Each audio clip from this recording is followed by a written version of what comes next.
Welcome back. There's a good matchup this week in 4A for a district title with Vernon playing Iowa Park, kind of like it's the 1990s again when they were both kind of at the top of that district. Yeah, it's kind of, I think of it as a rivalry type game. I mean, I know Iowa Park, has a couple of rivals, that type of thing, and Vernon probably considers Graham a big rival. But I think this is a good game. I'm anxious to see. Iowa Park's defense has played solid. They're not lights out, but they're obviously, they've helped in their turnaround this year. But I mean, I don't think they've played a team like Vernon running the ball yet this year.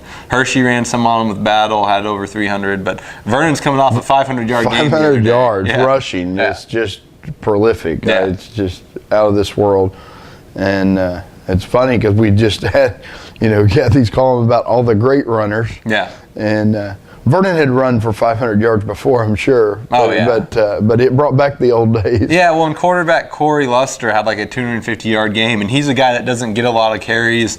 If he makes the most of those, I mean, you've already got to worry about Isaiah Love. If Luster's breaking off 50-yard touchdown runs, it's going to be really tough to stop the Lions. I think Iowa Park's going to be able to move the ball on Vernon. They're not. I don't think they can. Yeah, Iowa Park has speed and has some weapons. And it's funny because these teams scrimmaged back in in the second week of August or whatever. I saw them scrimmage, and Iowa Park, Vernon's defense looked a lot better than Iowa Park's offense. And one place you can hope, they'll be hoping to attack, is I think they'll think they can hit some stuff downfield. Yeah. Swinson throwing downfield. Vernon's secondary is their front.